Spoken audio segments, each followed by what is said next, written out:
kasihnya kepada dunia, dia karunia anak yang tunggal, dia mengaruniakan anak yang tunggal supaya setiap orang percaya boleh hidup kekal.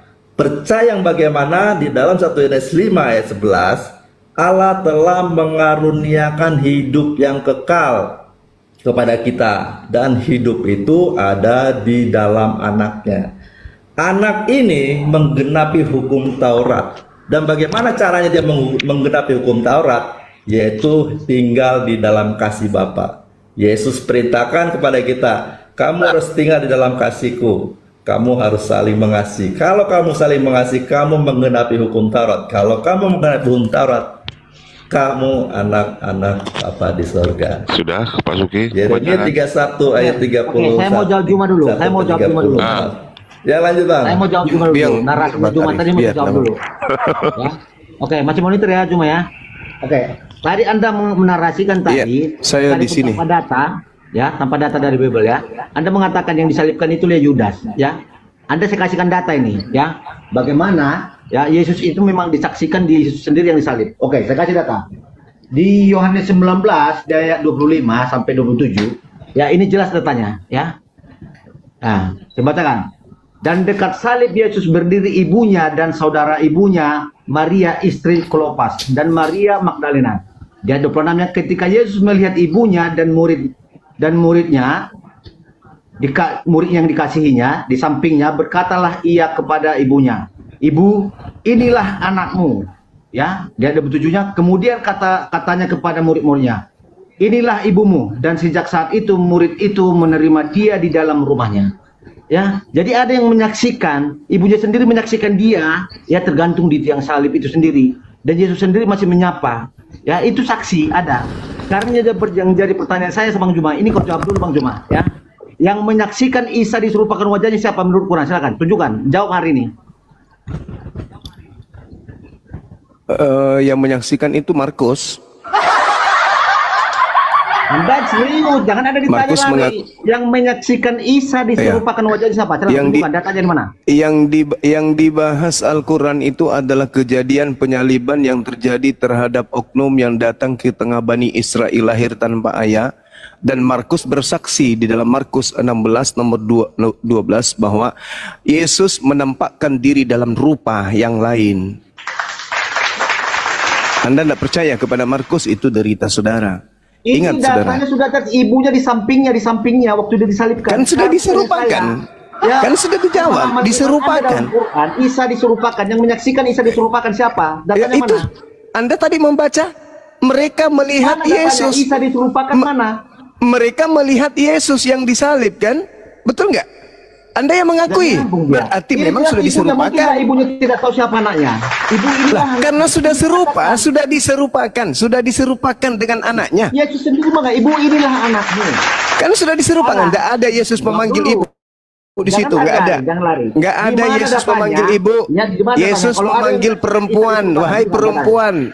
Nggak ada Yesus memanggil Matera di sana. Di mana? Oknum itu, oknum itu mengaku. Kalau narasi bertanggung jawab, ya Anda Jangan emosi dong, Bang. Enggak, narasi Anda tadi. Saya sudah membuktikan. Saya sudah membuktikan sama Anda. Saya sudah membuktikan sama Anda. Markusnya yang mengaku Yesus menampakkan diri dalam rupa yang lain. Ada omongan gitu? Markus 16 nomor 12. Bacakan ulang. Yohanes 19 ya, 25 sampai 27 ya. Dan dekat salib Yesus berdirilah ibunya dan saudara ibunya Maria istri Klopas dan Maria Magdalena.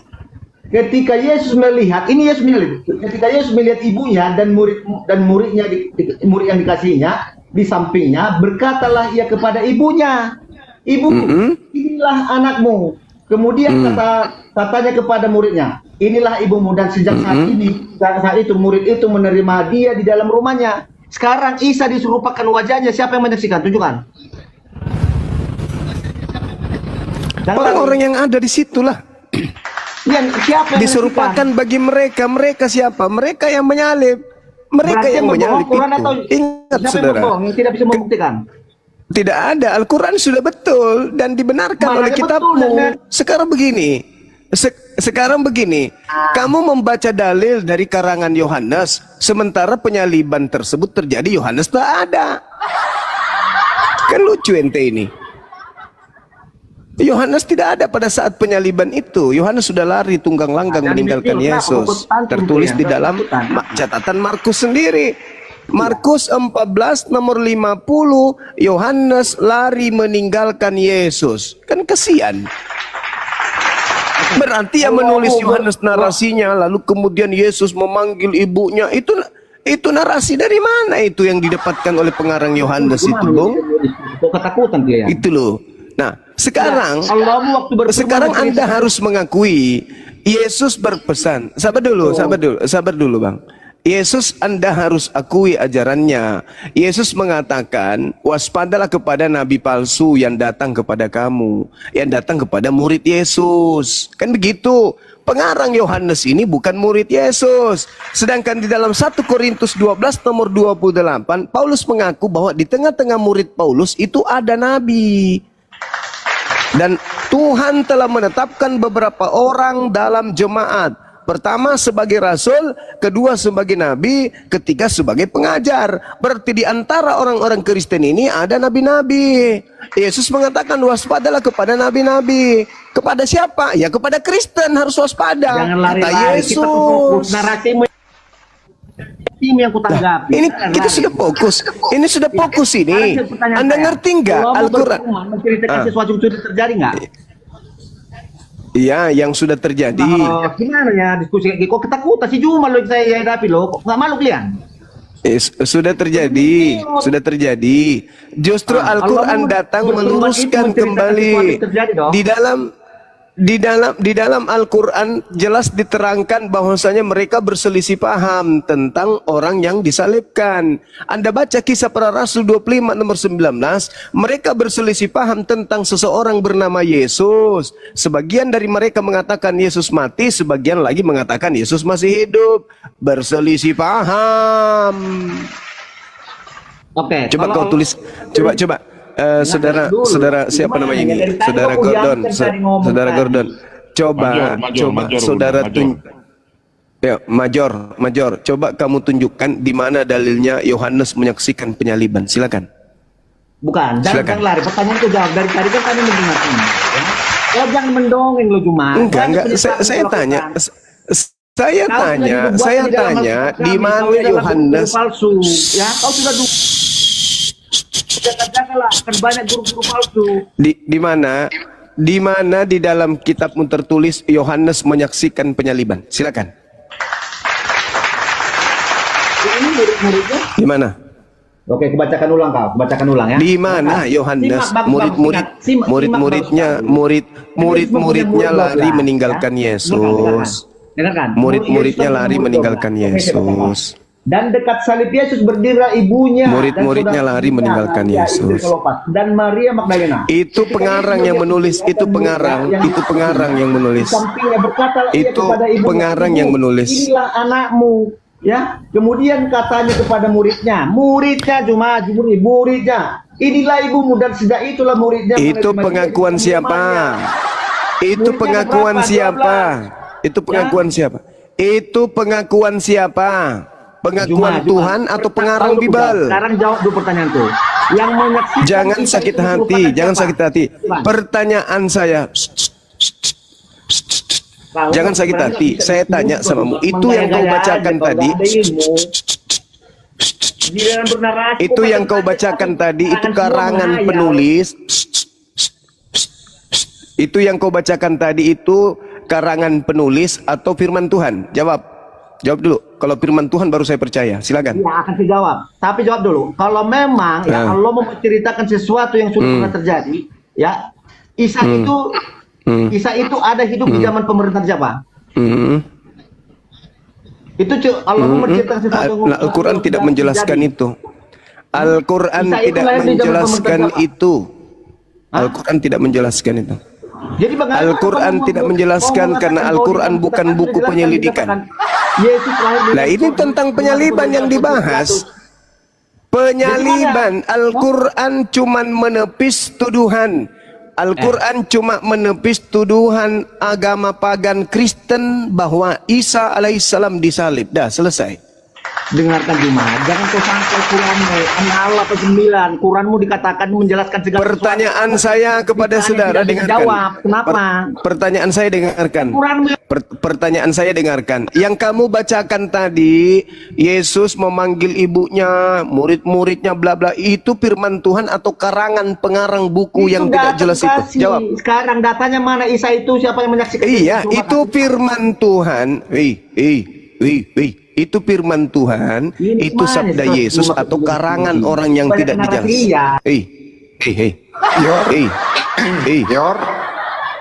Itu firman Tuhan, sabda Yesus atau karangan orang yang tidak jelas. Ingat, Yohanes itu tidak diketahui siapa penulisnya. Quran 89 menjelaskan segala sesuatu. Ingat. Tidak ada dengar sesuatu. Pengarang Bibelmu itu tidak diketahui. Buku Yohanes itu tidak diketahui siapa penulisnya. Itu cuma dikasih merek Yohanes biar dikira keren.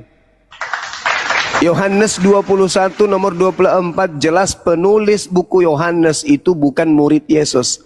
Sedangkan Al-Quran itu bukan ditulis pengarang, bukan ditulis Nabi Muhammad, bukan ditulis kemudian oleh orang-orang yang menceritakan hal tersebut karena dia melakukan penyelidikan. Siapa yang menjadi saksi? Kubacakan. Bismillahirrahmanirrahim. Wa iz qala Allahu ya Isa bin Maryam wa anta qulta lin-nasi ittakhizuni wa ummi ilahaini min dunillah.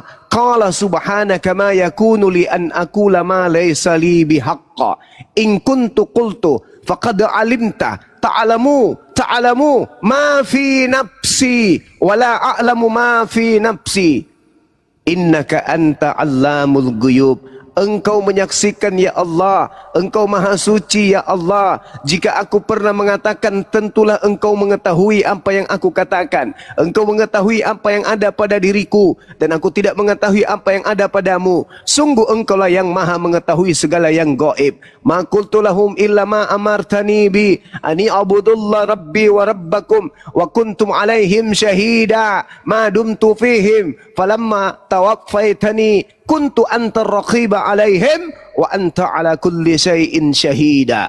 Itu kata Allah, syahid, kata Allah. Aku, kata Nabi Isa, aku tidak pernah mengatakan kepada mereka kecuali apa yang engkau perintahkan kepadaku, yaitu sembahlah Allah Tuhanku dan Tuhanmu, dan aku menjadi saksi terhadap mereka selama aku berada di tengah-tengah mereka, dan tatkala engkau mengangkat aku ke atasmu, maka engkaulah yang mengawasi mereka, engkaulah yang menyaksikan mereka, dan engkaulah yang maha menyaksikan atas segala sesuatu. Maka yang maha menyaksikan ini menceritakan kemudian kepada Nabi Muhammad. Apa ceritanya kepada Nabi Muhammad? Wa ma qatalu wa ma salabu. Wahai Nabiku Muhammad, aku yang maha melihat, aku yang maha menyaksikan, bukan Isa yang mereka bunuh, bukan Isa yang mereka salibkan. Tuhanku maha menyaksikan. Kata Nabi Isa, wa anta ala kulli syai'in syahid.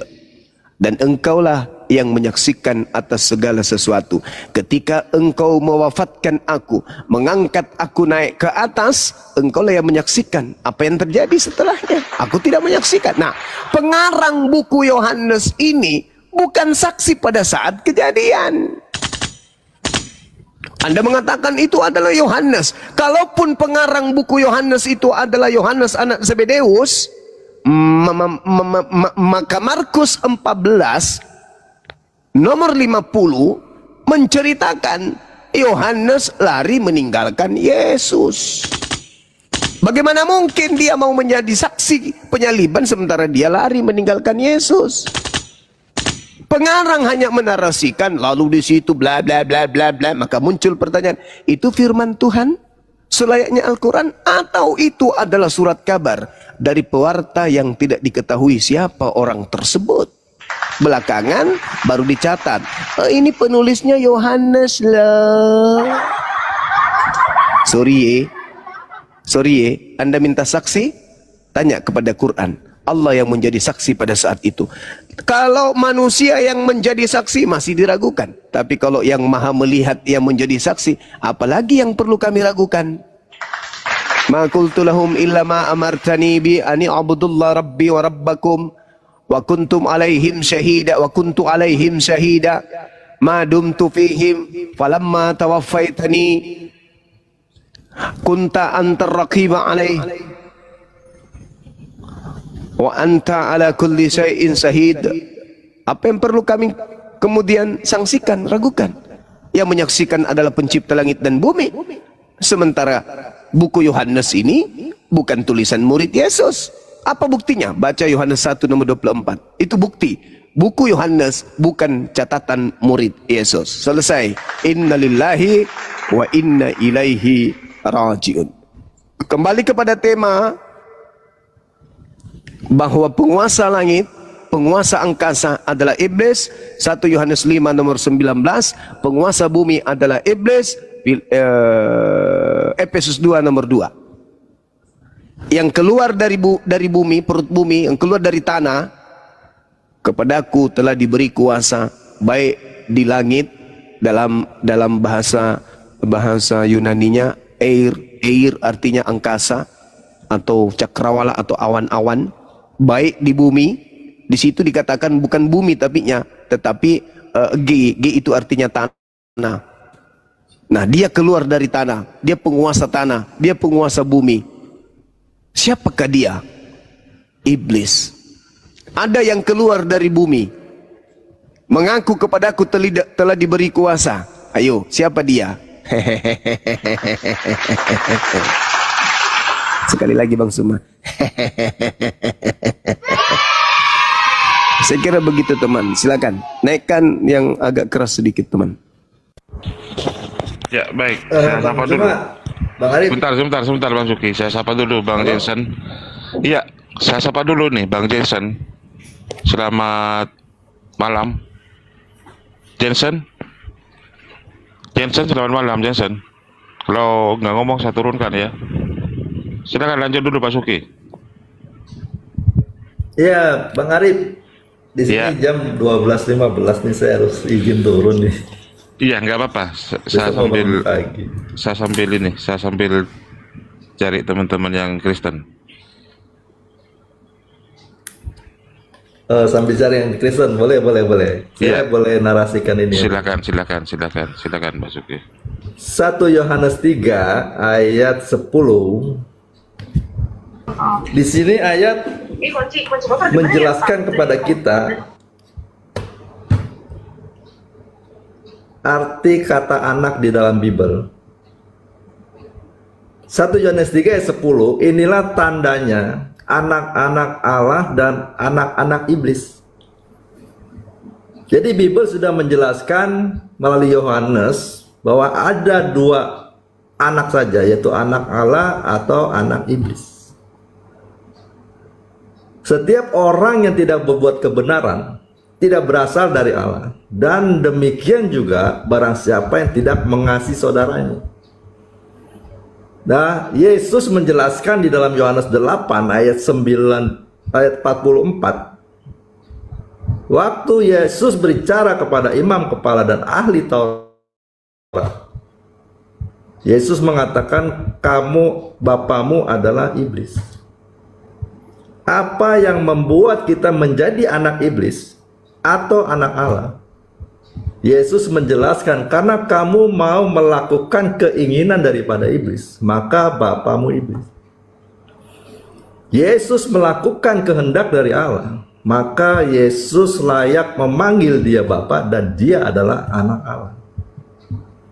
Memang kita keturunan dari Adam dan Hawa yang dikatakan dalam Lukas 3 ayat 38, Adam adalah anak Allah. Benar, kita anak Allah, tetapi kita keturunan dari bapak nenek moyang kita yang saat itu melakukan kehendak daripada iblis. Karena demikian, maka gambarnya rusak. Tidak lagi memiliki keserupaan dengan Bapa di sorga. Apa itu gambar? Gambar adalah unsur yang ada pada Tuhan diberikan kepada manusia. Unsurnya adalah pikiran dan perasaan.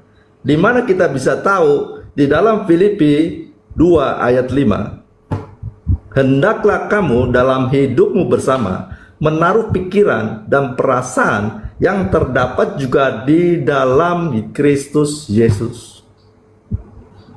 Jadi kalau kita punya pikiran, perasaan, sepikiran atau sejiwa dengan Yesus Kristus, maka kita pun segambar dan serupa dengan Allah.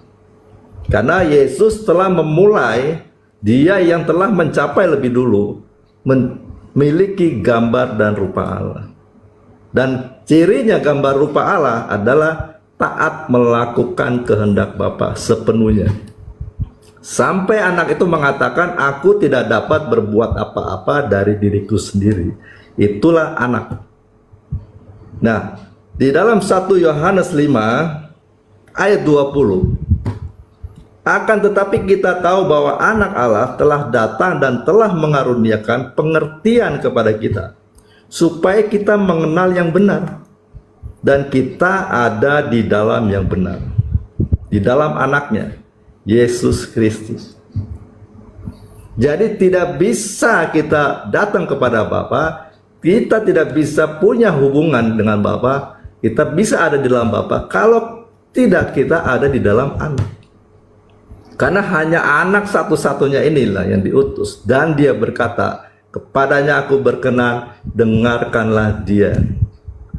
Matius 21 ayat 33 dan selanjutnya, anak ini ahli waris.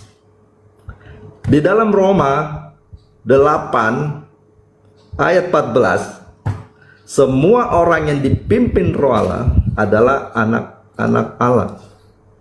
Ayat 17-nya, dan jika kita adalah anak, maka kita juga adalah ahli waris. Maksudnya, orang-orang yang berhak menerima janji-janji Allah, yang akan menerimanya bersama-sama dengan Kristus, yaitu jika kita menderita bersama-sama dengan Dia, supaya kita juga dipermuliakan bersama-sama dengan Dia. Menderita bersama dengan Dia, Wahyu 3 ayat 21. Yesus mengatakan, barang siapa menang, ia akan kududukan bersama-sama dengan aku di atas tahtaku, sebagaimana aku pun telah menang dan duduk bersama-sama dengan Bapakku di atas tahtanya. Yesus menang untuk dirinya sendiri dan dia diangkat menjadi pemimpin. Dia diberi kuasa untuk menjadi hakim, penentu orang selamat mencapai tujuan sesuai rencana Allah adalah seperti Yesus. Maka dikatakan dia sebagai hakim, dia sebagai kitabnya untuk menghakimi manusia. Cerminnya adalah anak Allah ini, Yesus. Jadi kalau orang seperti Yesus itulah selamat di dalam Bible. Keselamatan di dalam Bible adalah usaha Tuhan mengembalikan manusia ke rancangan semula. Rancangan semulanya itu segambar serupa dengan Bapa di sorga. Contohnya, prototipenya, ini anak Yesus Kristus. Gitu Bang Arif. Bang Zuma, terima kasih Bang ya. Iya, sama-sama Bang. Saya izin turun nih. Baik. Udah malam. Ya. Terima kasih Bang Pak Toto, Suki. Bang Dito, Bang HTT, Bunda Rama ya. Bang Arif, Bang Iya, Andi makasih. Selebes, saya izin turun ya. Terima kasih. Iya. Mungkin ditanggapi dulu, Gurunda. Baik. Jadi ketika saya mendengarkan ulasan dari saudara kita Kristen Pak Suki, saya jadi merinding, ya. Ngeri. Kenapa? Karena di Kristen ternyata mereka ingin serupa dan segambar dengan Tuhan. Ini mengerikan ini. Sama seperti yang tertulis di dalam Yesaya 14, bagaimana iblis ingin menyamai Tuhan. Mereka ingin serupa dengan Tuhan, itu adalah sesuatu yang sudah merupakan batil di atas kebatilan. pantaslah kemudian mereka dicap sebagai penyesat. Karena Yesus sendiri tidak pernah mengatakan dirinya serupa dengan Tuhan. Yesus tidak pernah mengatakan bahwa manusia serupa dengan Tuhan. Yesus tidak pernah mengajarkan manusia itu segambar dan serupa dengan Tuhan. Tapi upaya-upaya Kristen itu pingin kali setara dan segambar dengan Tuhannya. Halilintar. Tadi Saudara Suki mengambil data di dalam 1 Yohanes 3 kalau nggak salah, di data nomor 10. Harusnya dia mundur karena ini membicarakan tentang penyaliban. Harusnya dia mundur di data nomor 8. Barang siapa yang berbuat dosa berasal dari iblis. Apakah penyalib Yesus ini berbuat dosa atau berbuat pahala kebenaran? Penyalib Yesus adalah pembuat dosa.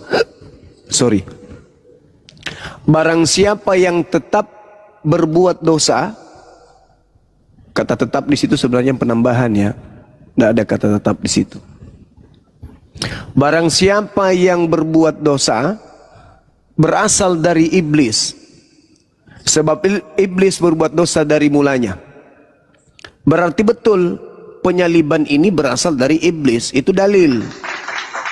Berdasarkan kitabnya saudara Kristen. Salib berasal dari iblis. Apakah salib itu perbuatan, ketika orang-orang menyalib Yesus itu perbuatan dosa? Ya, perbuatan dosa. Berarti salib itu berasal dari iblis. Berdasarkan 1 Yohanes 3 nomor 8. Barang siapa yang berbuat dosa berasal dari iblis, sebab iblis berbuat dosa dari semula. Untuk inilah anak Tuhan menyatakan dirinya. Sebenarnya Tuhan Allah di situ salah juga, harusnya dewa. Untuk itulah anak dewa menyatakan dirinya, yaitu supaya anak dewa ini membinasakan perbuatan-perbuatan iblis itu. Nah, apa perbuatan-perbuatan iblis? Itu dibinasakan oleh Yesus katanya di atas salib. Betulkah itu terjadi? Benarkah perbuatan-perbuatan iblis itu dibinasakan Yesus di atas tiang salib? Bullshit. Persinahan, pembunuhan, pemerkosaan, korupsi, dan seterusnya masih mereka lakukan. Mana? Mana buktinya? Mana buktinya? Kristus mau membunuh dan membinasakan. Dia sengi, ikut satu. Mana buktinya? Coba buktikan. Apakah Kristen ini sudah tidak melakukan dosa? Kata siapa? Ayo, kata siapa Kristen sudah tidak melakukan dosa? Untuk itulah Yesus menyatakan dirinya, agar supaya Yesus membinasakan perbuatan-perbuatan iblis itu. Apa pula? Mana buktinya? Tak ada. Makanya di dalam Roma 8:10 itu tadi, jikalau Kristus ada di dalam kamu, maka tubuh memang mati karena dosa. Gak ada yang kena. Sasarannya mantul semua, gak ada yang benar. Mantul. Barang siapa yang berbuat dosa berasal dari iblis. Sebab iblis berbuat dosa dari semula. Untuk itulah Yesus menyatakan dirinya, supaya Yesus membinasakan perbuatan-perbuatan iblis. Bah. Jadi yang selama ini yang kita tahu, negara pelopor penyakit kelamin terbesar itu mayoritas penduduknya beragama apa rupanya? Lalu intinya sengat maut adalah dosa. Dosa adalah maut. Mereka masih mengalami maut, bermatian. Berarti apa yang ditebus apa? Yang dibinasakan apa? Yang dibinasakan? Tidak ada itu. Jadi konsepnya ini ya harus dipahami oleh teman-teman. Kok jadi kacau begitu ya? Nah, ini terakhir. Penggiringan pengajaran menghantarkan saudara-saudara seperti yang diterangkan oleh saudara Suki tadi, bahwa mereka orang Kristen itu memang dididik untuk serupa dengan Tuhan. Kita lihat di dalam ajaran saudara Kristen, 1 Yohanes 2:20. Tetapi kamu telah beroleh pengurapan dari yang kudus. Nah, orang Kristen semuanya diurapi dari yang Maha Kudus. Dan dengan demikian kamu semua mengetahuinya. Jadi pengikut Paulus itu semuanya adalah sudah diurapi.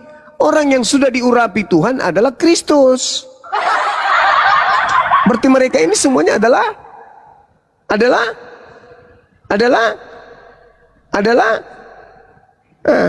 itu 1 Yohanes 2 nomor 20. 1 Yohanes 2:27. Sebab di dalam diri kamu tetap ada pengurapan yang telah kamu terima daripadanya. Karena itu tidak perlu kamu diajar oleh orang lain, tetapi sebagaimana pengurapannya mengajar kamu tentang segala sesuatu dan pengajarannya itu benar, tidak dusta, dan sebagaimana ia dahulu telah mengajar kamu, demikian hendaklah kamu tetap tinggal di dalam dia. Jelaskan ya, jelas bagi kita. Mereka ini adalah anak-anak Tuhan. 1 Yohanes 2 nomor 29, Kristen itu adalah anak Yesus. Galatia 3 nomor 26, Kristen adalah anak-anak Tuhan. Galatia 3 nomor 27, karena kamu semua yang dibaptis dalam Kristus telah mengenakan, telah memakai Kristus. Jadi mereka ini semuanya adalah Kristus. Jadi di situ ada kata enduo. Enduo itu artinya memakai atau berpakaian Kristus. Jadi kalau ada polisi menggunakan pakaian polisi berarti dia polisi. Tapi kalau ternyata bukan polisi menggunakan pakaian polisi berarti dia polisi gadungan. Tidak boleh itu, dilarang. Jadi kalau bukan Kristus memakai pakaian Kristus berarti dia Kristus palsu. Kata Yesus, waspadalah kepada Kristus palsu. Lalu mereka ini juga mengaku keturunan Ishak. Di dalam kitabnya mereka di Galatia 4 nomor 31, di situ mereka dikatakan, karena itu saudara-saudara, kita bukanlah anak-anak hamba perempuan Sarah Hagar, melainkan anak-anak perempuan merdeka, yaitu Hagar. Parah kali ya. Lalu mereka juga mengaku sebagai keturunan Mesias Kristus. Roma 9 nomor 5, mereka adalah keturunan bapak-bapak leluhur yang menurunkan Mesias dalam keadaannya sebagai manusia yang ada di atas segala sesuatu. Ia adalah Tuhan yang harus dipuji sampai selama-lamanya. Amin.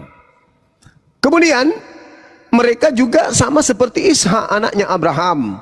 Galatia 4 nomor 28. Dan kamu saudara-saudara, kamu sama seperti Ishak adalah anak-anak janji. Bahkan pendiri agama mereka yang mereka sebut dengan sebutan Paulus di dalam Galatia 4 nomor 14 disambut selayaknya seperti Kristus.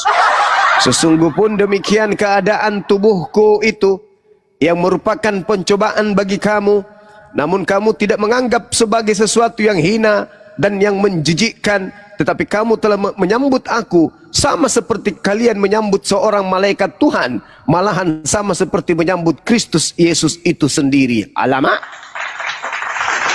Paulus ternyata disambut seperti menyambut malaikat, dan malahan kalian sama seperti menyambut Kristus Yesus. Menyambut Paulus sama dengan menyambut Kristus Yesus. Kristen itu juga diterangkan sama seperti Kristus. 1 Yohanes 3 nomor 2. Saudara-saudaraku yang kekasih, sekarang kita adalah anak-anak Theos, tetapi belum nyata apa keadaan kita kelak. Akan tetapi kita tahu bahwa apabila Kristus menyatakan dirinya, kita akan menjadi sama seperti Kristus, sebab kita akan melihat Kristus dalam keadaannya yang sebenar-benarnya. Bahkan kalau kita melihat di dalam kitabnya Wahyu 3 nomor 21, saudara Kristen itu justru sehakikat dengan Tuhannya. Barang siapa menang, ia akan kududukkan bersama-sama dengan aku di dalam tahtaku, sebagaimana aku pun telah menang dan duduk bersama-sama dengan Bapakku di atas tahtanya. Bahkan di dalam ajaran mereka 1 Korintus 6 nomor 15 sampai nomor 17, tubuh Kristus adalah anggota Kristen. Kristen ini adalah juga anggota Kristus. Tidak tahukah kamu bahwa tubuhmu adalah anggota Kristus? Alamak. Akan kuambil anggota Kristus untuk menyerahkannya kepada pencabulan. Sekali-kali tidak itu terjadi. Aku tidak tahu, atau tidak tahukah kamu bahwa siapa yang mengikatkan dirinya pada perempuan cabul menjadi satu tubuh dengan mereka. Sebab demikianlah kata Nas, keduanya akan menjadi satu daging. Tetapi siapa yang mengikatkan dirinya pada Tuhan menjadi satu roh dengan Tuhan. Alamak. 1 Korintus 12 nomor 28. Di situ jelas seperti yang saya terangkan, di tengah-tengah Kristen itu ada nabi, di tengah-tengah Kristen itu ada rasul, di tengah-tengah Kristen itu ada pengajar. Dan Theos telah menetapkan beberapa orang dalam jemaat. Yang pertama sebagai rasul, yang kedua sebagai nabi, yang ketiga sebagai pengajar. Selanjutnya mereka yang mendapat karunia untuk mengadakan mukjizat, untuk menyembuhkan orang, melayani, untuk memimpin, dan untuk berkata-kata dalam nama roh, dalam bahasa roh. Jadi teman-teman sekalian, bahkan lebih jauh, ajakan Paulus kepada Kristen untuk menjadi rasul itu nyata di dalam 1 Korintus 12 nomor 31.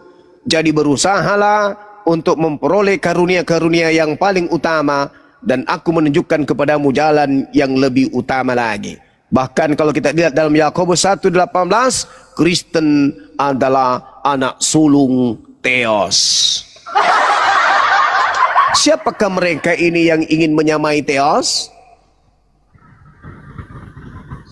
Pertama kita melihat di dalam Yesaya 14, dia adalah Halal bin Zakar. Dalam tradisi Yudaism menyebutnya Lucifer.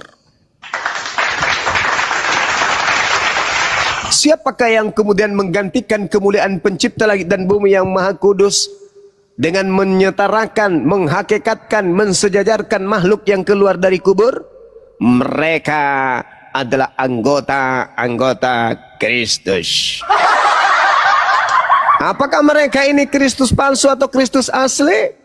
Tanya, apakah mereka ini bersunat atau tidak? Apakah mereka berpuasa atau tidak? Apakah mereka makan babi atau tidak? Apakah mereka menjaga kekudusan Sabat atau Sabtu atau tidak? Tanyakan kepada mereka, kalian ini anak Tuhan atau anak sibilisisis? Saya kira demikian dari saya sebagai penutup teman-teman sekalian. Waktu dan tempat saya persilahkan. Wabillahi taufiq wal hidayah. Assalamualaikum warahmatullahi wabarakatuh. Silakan. Tapi kalau masih ada Kristen, ya, saya belum tutup loh. Oh bang sudah laki ya. Dek mu caduk-caduk mi, siapa tahu dek nak gak tahu oteng. Tapi kok kamu pak, ya di mu pak tu balik dilanjut cek. Makanya sebulan kalinya bicara nih. Ya, kita tunggu teman-teman kita dari sebelah. Ya, saya sapa HTT, selamat pagi ya sekarang ya, sudah jam 12:30. HTT, dibuka mute-nya HTT. Bang Darwis Islam ya, Bang Darwis. Insyaallah bisa ya bang. Oh iya, saya kurang paham bahasanya bang. Ya, itu bahasa Golgota itu Bang Arif. Saya turunkan Bang HTT karena gak ada suara.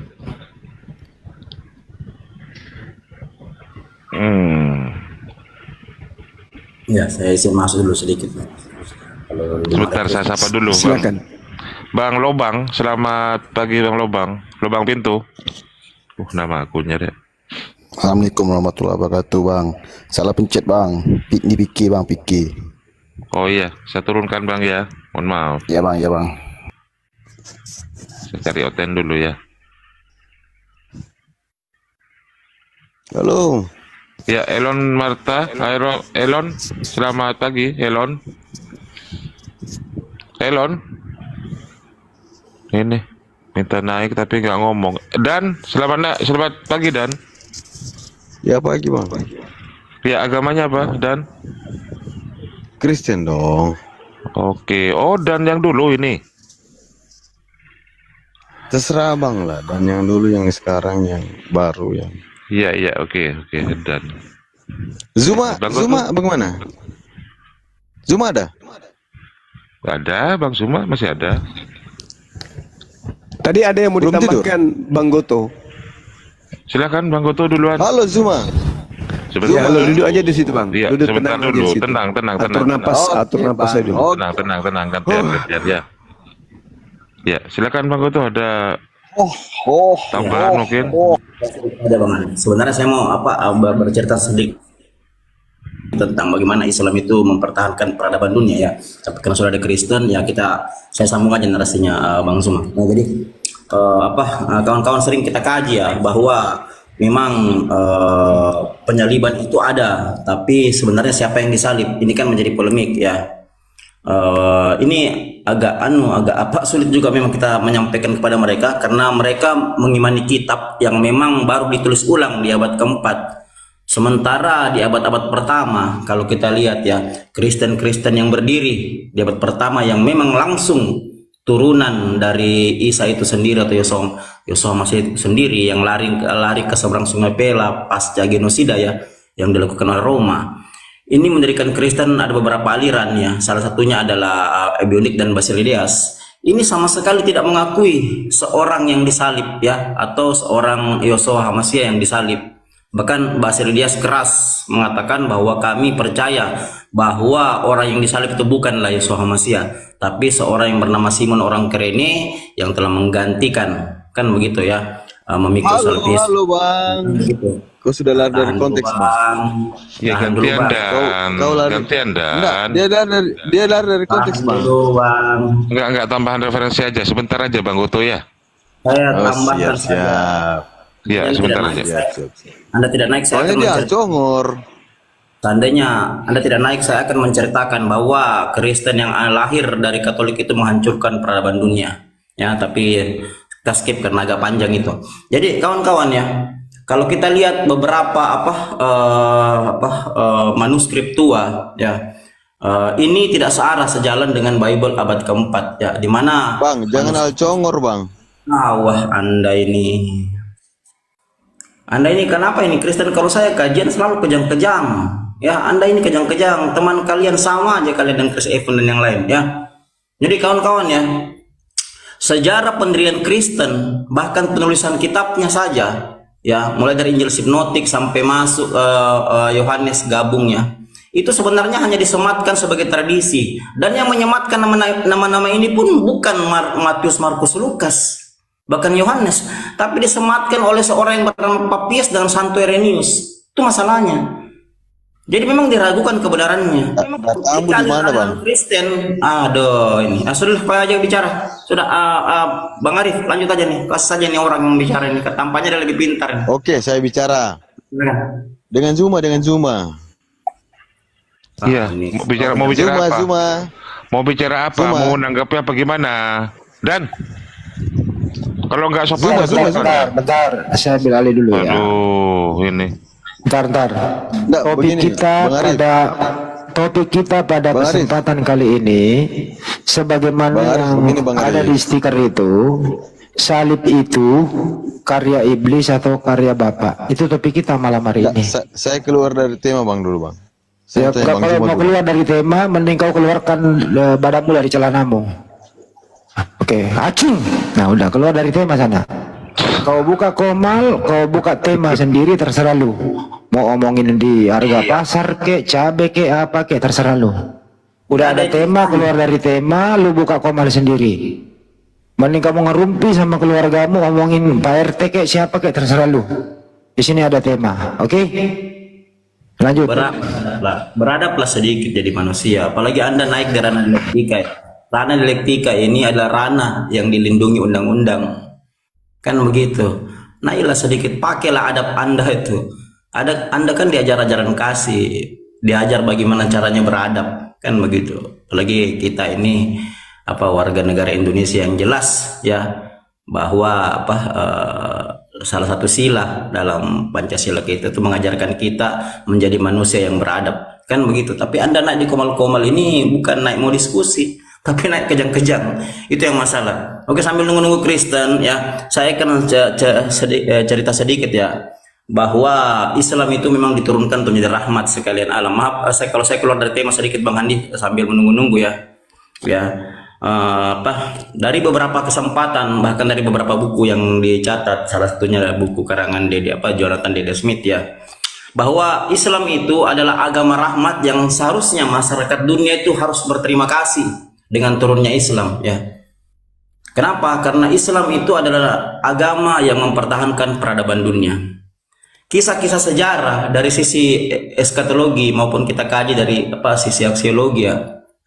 Eskatologi itu adalah ilmu yang mempelajari tentang kisah masa depannya, bukan hanya kisah setelah kematian, tapi kisah di mana akhir-akhir zaman atau masa-masa terakhir ya kehidupan manusia. Coba kita perhatikan ya. Dari sisi aksiologi ya, aksiologi itu adalah ilmu ya, salah satu atau enggak besar ilmu pengetahuan yang mempertanyakan apa itu ilmu pengetahuan. Coba kita perhatikan baik-baik ya. Kalau kita bertanya apa sih ilmu pengetahuan salib itu dan kisah-kisah sejarahnya, bagaimana efeknya ke masa depan, ke eskatologi, kan begitu? Bagaimana efeknya? Ternyata sejarah menjawab ya, bahwa efek salib yang merupakan simbol kutukan ya hampir-hampir saja menghancurkan peradaban dunia. Coba pikir baik-baik. Seandainya di abad ke-11 tidak ada Islam, siapa yang melawan pasukan salib? Salib ini simbol kutukan ya, salib ini simbol kesengsaraan. Diulang di abad ke-11 ketika Paus Urbanus II mencetus perang salib. Itu sedikit bagian dari sisi aksiologi ya, dari budaya salib ini. Tapi coba lihat budaya Islam. Kenapa saya katakan Islam mempertahankan peradaban dunia? Karena satu-satunya kepercayaan ya, satu-satunya aliran agama yang memang melawan pasukan salib di masa itu. Coba lihat ya, kalau kita baca runut itu kejadian mulai dari perjanjian Najran, perjanjian Madinah ya. Saya pernah katakan bahwa Islam itu agama yang paling toleransi di dunia. Bahkan dalam perang pun Islam toleransi. Ini yang saya katakan bahwa Islam mempertahankan peradaban dunia. Dalam perang pun Islam masih toleransi. Ketika kita dilarang untuk membunuh orang yang musuh kita yang sudah tidak berdaya. Tapi apa jadinya dengan simbol salib ini?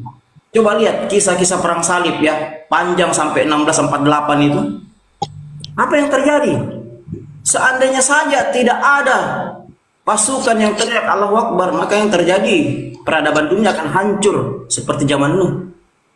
Makanya ketika nabi-nabi lain itu diutus hanya untuk kaumnya, maka Islam diutus menjadi rahmat sekalian alam. Kan jelas yang sering kita baca ya, dalam surat Al-Anbiya 106-107 itu kita sering baca ya, bahwa Al-Quran itu dan Rasulullah memang menjadi rahmat sekalian alam. Jadi dengan adanya Islam sebenarnya dunia harus berterima kasih. Kita semua harus berterima kasih. Kenapa? Karena kalau tidak ada Islam kita tidak ada sekarang ini. Dan banyak kisah-kisah yang menceritakan soal itu. Terlalu panjang kalau kita bahas ya, kawan-kawannya. Jadi kalau abang tanyakan apakah ini salib karya Tuhan, salib ini jelas karya iblis. Seandainya saja tidak ada Islam, maka salib dengan simbolnya itu akan menghancurkan peradaban dunia. Tentu kita tahu apa itu peradaban dunia.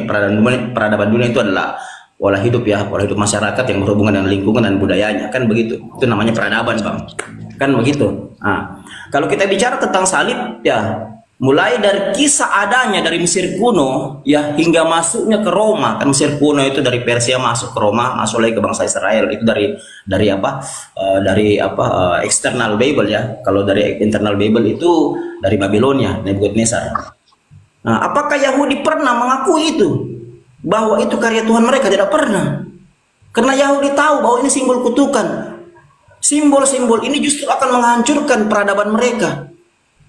Makanya ketika Anda bicara tentang salib depan Yahudi, mereka langsung katakan ini satu kabar yang membuat kami tidak enak tidur. Bahkan kami kalau mendengar simbol ini ya, kalau mendengar perkataan salib, kami sangat menurut kami sangat jijik, atau kami kalau perlu tidak usah mendengar. Kenapa? Karena simbol ini adalah simbol kesengsaraan menurut budaya Yahudi. Simbol ini adalah simbol-simbol kematian, kehancuran, kesedihan, kengerian. Itu sudah dibuktikan perang salib. Begitu banyak kengerian-kengerian kalau kita belajar itu sejarah perang salib. Itu adalah simbol yang saya katakan tadi dari sisi aksiologi. Untuk apa sih sebenarnya kata salib itu, simbol salib itu? Memang untuk menghancurkan peradaban dunia. Iblis mau dunia ini hancur. Tapi karena kasih sayang Allah, diturunkannya Rasulullah di abad ke-7, pas waktu masa transisi ya antara otoritas kekuatan otoritas Roma masuk ke abad selanjutnya, abad-abad ke-10 11, di mana kekuatan Spanyol dan Roma itu bersatu. Kan begitu. Coba pernahkah kita berpikir seandainya tidak ada Islam, siapa yang mau counter perang salib? Siapa yang mau lawan mereka? Hancur dunia ini, Bang. Kita tentu belajar sejarah Nuh, ya, begitu banyak maksiat, ya, begitu banyak kejahatan yang terjadi sehingga Allah harus menghancurkan bumi dengan air bah. Seandainya tidak ada Islam yang menjadi rahmat, kira-kira hancur nggak dunia ini? Hancur. Baca sejarah perang salib tuh. Kalau tidak ada Islam, siapa yang melawan mereka? Apakah Hindu, Buddha? Tidak mungkin, Bang. Peradaban Hindu, peradaban Buddha tidak bisa melakukan ini. Yang bisa melakukan ini hanya Islam. Itu poinnya. Makanya kita harus berterima kasih sama Islam karena Islam mempertahankan peradaban dunia. Itu sedikit dari saya, Bang. Silakan dilanjut.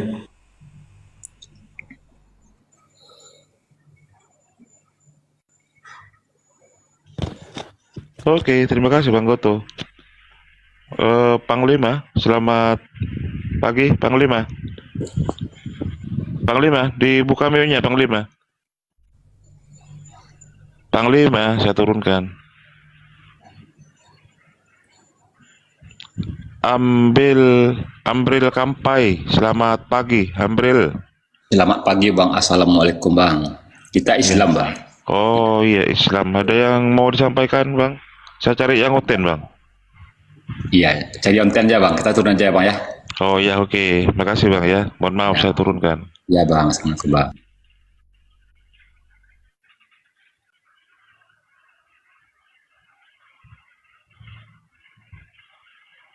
Silakan teman-teman Kristen yang mau naik berdiskusi.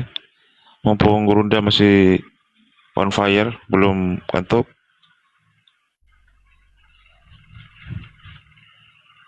Silakan Multi.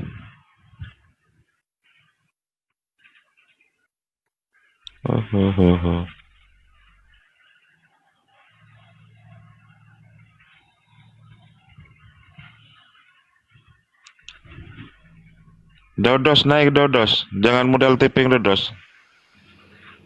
Dodos naik ayo. Siapa ini? Dodos 73. Ya, saya bisukan ya, biar kepanasan kan minta naik. Anda saya bisukan kalau kepanasan naik. Kalau enggak kepanasan ganti aja celanamu dengan rok mini atau daster ya. Ya Dodos, saya tunggu di Multi.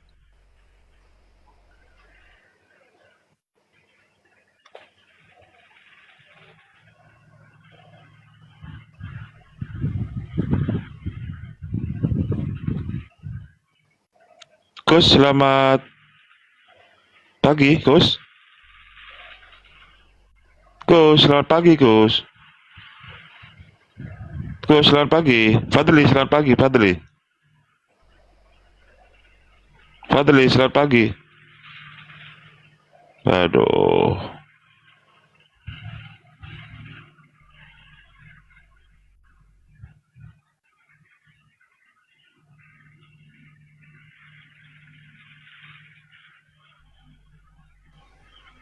Neng Nong, selamat pagi Neng Nong. Pagi. Ya, agamanya apa Bang? Aku Islam. Ada yang mau disampaikan Bang? Saya cari Oten. Cari yang Kristen. Saya cuma pengen itu aja sama Bang Juma yang ngefans. Assalamualaikum Bang Juma. Waalaikumsalam warahmatullahi wabarakatuh Bang. Saya fans sehat Bang selalu. Cianjur. Makasih. Sehat selalu Bang. Amin. Abang juga ya. Siap. Terus dari mana? Benar, dari ya? mana? Bang Neng Nong dari mana? Kalau boleh tahu Bang Neng Nong. Dari Cianjur. Oh Jawa Barat ya. Ya. Makasih Bang Os. Ayah naon eta di Cianjur? Ayah awewe. Awewe loh, Pak. Hujan. Ayah. Hujan teu kadinya. Abis itu selama mah di Cianjur atau Akang? Di mana Cianjur nak? Saya mah Ciranjang. Ada. Bumi nate Bu Minate saha namina Pak RT, Pak Asep. Wah dekat atul kamari atul lamun tahu kitu maret ayang aprok jeung eta Bang Juma. Ya. Saha eta. Gurunda Juma, makasih. Ya, sama-sama. Aduh, ini si Dan mau naik lagi Bang Andi, gimana ini? Bang Juma harus kursus bahasa Sunda dulu mau ke Bandung. Itu, silakan. Saya pasrah ke Bang Andi. Malam. Jangan diturunkan saya kan hanya bertanya. Ya tapi sesuai topik dong. Apa topiknya? Salib itu karya iblis atau karya Bapa di surga? Salib maksudnya? Penyaliban Yesus. Penyaliban Yesus. Kalau orang berbuat jahat itu, lu yang bertanya. Karya jawab. saya. Penyaliban Kalau orang itu berbuat jahat kepada manusia itu penyaliban itu karya iblis atau karya Tuhan? Karya iblis. Ya udah cukup selesai. Udah Yesus dijawab cukup. bangkit. Udah selesai. Selesai. Yesus bangkit. Yesus bangkit mengalahkan iblis. Tunggu dulu. Ketika salib itu karya Muhammad iblis. di mana? Muhammad bangkit. Ini penyaliban. Ketika salib itu Anda akui sebagai karya iblis. Oh, ini cuma bicara. Yesus berkata, iblis sedikit pun tidak berkuasa atas diriku. Oke. Apakah Yesus yang disalib iblis atau bukan? Kan Yesus pernah dibawa iblis ke gunung. Iya, sekarang saya ulang lagi pertanyaan. Apakah ketika iblis membunuh seseorang? Apa salahnya? Apakah ketika iblis membunuh seseorang, maka yang dibunuhnya adalah Yesus? Iya, bisa. Yesus Berarti manusia. Yesus dibunuh sama iblis. Ya, Yesus manusia. Dibunuh sama iblis. Iya, betul. Nah, Yesus mengatakan dalam Yohanes 10, tidak ada seorang pun yang bisa membunuhku. Mana coba? Oh, Yohanes 10. Soalnya banyak podcastmu yang ngarang-ngarang soalnya cuma. Dengan dalil. Ayo. Ketika Anda mengakui bahwa salib adalah karya iblis, pertanyaannya apakah iblis berhasil membunuh Yesus? Ayo. Apakah iblis berhasil membunuh Yesus? Ya, berhasil. Nah, Yesus mengatakan iblis sedikit pun tidak berkuasa atas diriku. Ayo, mana yang betul? Ayo. Ayat berapa? Ayo. Juma ayat berapa? Yohanes 14. Yesus sendiri yang mengatakan. Yohanes 12. Iblis sedikit pun tidak berkuasa atas diriku. Mana yang betul ini?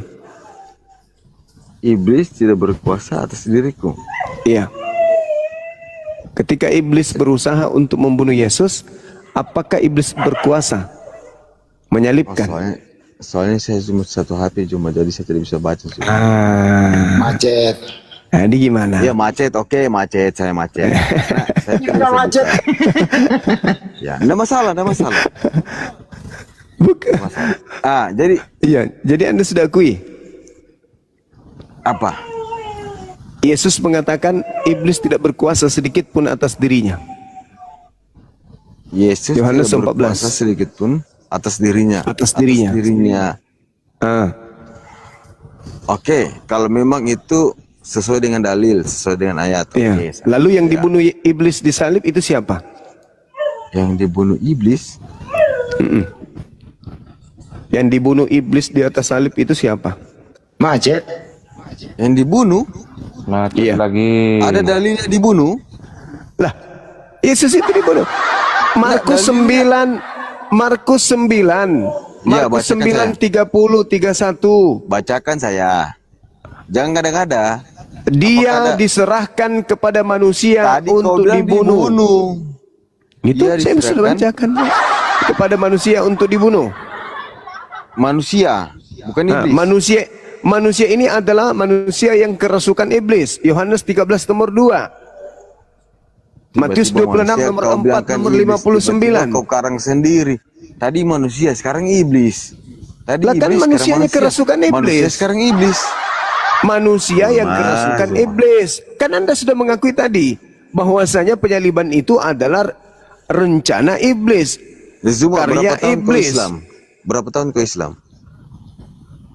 Berarti Anda sudah mengakui bahwasanya iblis yang berusaha membunuh Yesus melalui orang lain, melalui tentara Romawi, melalui orang Yahudi, imam kepala Berapa tahun mahkamah kau Islam, agama, dan Zuma? melalui Yudas.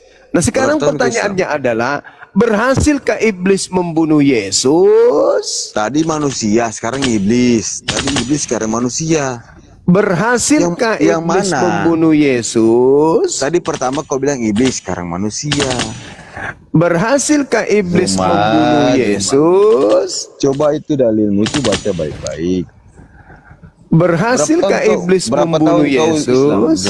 Zuma, berapa tahun kau Zuma? Berapa Udah macet aja. berapa tahun? Takut. Berhasilkah iblis membunuh Takut. Yesus? Takut. Turunkan. Di bulu itu Yudas. Pasti diturunkan. Pasti kau Di bulu itu turunkan, Yudas. Zuma, pasti kau turunkan. Pintar. Berapa tahun? Yang di bulu itu Yudas.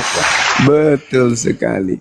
Berhasilkah Yesus membunuh Yesus? Takut Berhasilkah iblis jawabnya. membunuh Takut Yesus? kau jawab. Ah. Takut kau jawab. Berhasil tidak iblis membunuh Yesus? Mana dalilnya? Iblis membunuh Yesus. Lah, tadi Anda mengakui salib itu karya siapa? Salib karya siapa? Karya iblis. Apakah Ya, ada pernyataan membunuh? Berhasilkah karya iblis ini? Botol memang kau Zuma, botol. Asli botol. Asli botol. Asli. Minum cap tikus dulu kau. Minum cap tikus dulu kau. Berhasilkah karya iblis terhadap Yesus? Berhasil. Ya. Ya. Berarti Yesus bohong. Yesus Kenapa? mengatakan iblis sedikit pun tidak berkuasa atas diriku. Mana yang betul? Oke. Apa lagi pertanyaanmu? Berarti Yesus bohong. Mana dalilnya Yesus bohong? Yohanes 14:30. Apa dia bilang? Iblis tidak berkuasa sedikit pun atas diriku. Iblis tidak sedikit berkuasa sendiriku. Oke. Kalau memang Berarti betul yang, ilmunya, berarti yang disalib soalnya di atas podcastmu banyak yang berarti yang aneh-aneh. disalib oleh iblis ini siapa? Berarti yang disalib oleh siapa? Yang disalib oleh orang-orang Yahudi atas perintah iblis itu siapa? Atas perintah iblis? Mana dalilnya atas perintah iblis? Lah, Yohanes 13 nomor 2. Apa Yohanes pasal 2? Apa? Iblis merasuki Yudas untuk menyusun rencana mengkhianati Yesus. Pertanyaanmu lain. Pertanyaanmu lain pertama Zuma. Iblislah yang menjadi bapakmu dan kau mau melakukan keinginan bapakmu, yaitu membunuh aku. Yohanes 8:44. Ayo. Itu perkataannya ke siapa? Yesus berkata kepada orang-orang Yahudi yang ingin menyalibkan dirinya. Ayo. Yesus mengatakan, enggak betul sudah kau Zuma. Itu dalilmu kayak mana? Lebih baik kau keluar jual serabi. Dalil ini acol-congor ini.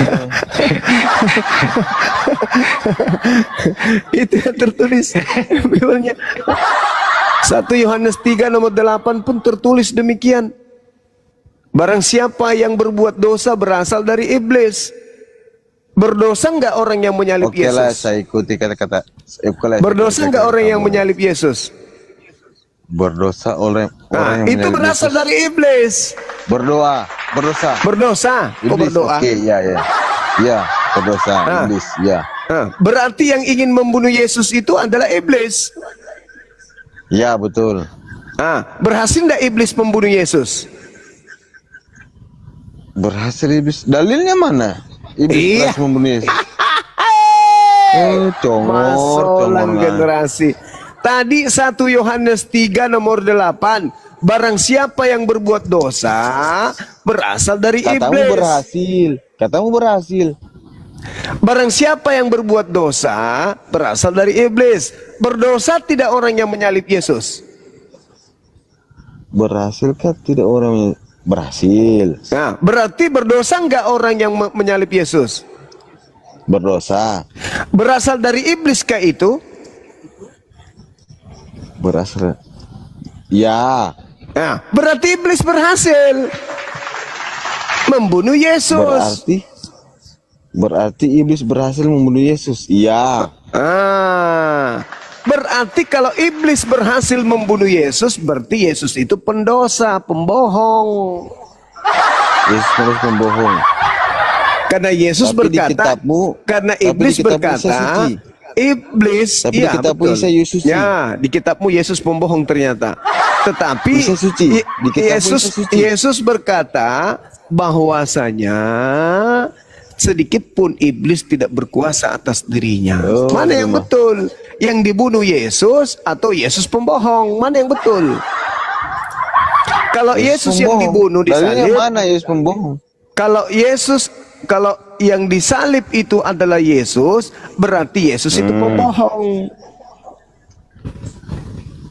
Tapi kalau yang disalib ini bukan Yesus, berarti Yesus tetap suci, bukan pembohong.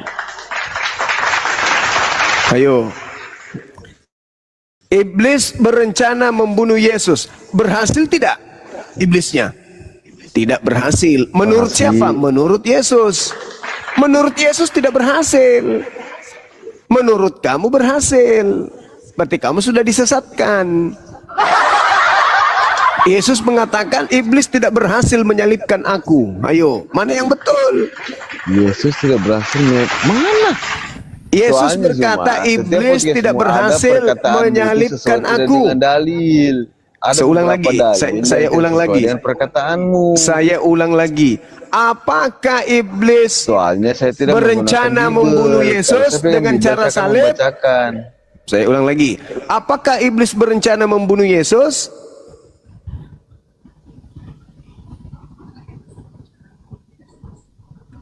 Meow. Tuh malah saya. Apakah iblis berencana membunuh Yesus? Kata Yesus, iblis sedikit pun tidak berkuasa atas diriku. Berarti rencana iblis membunuh Yesus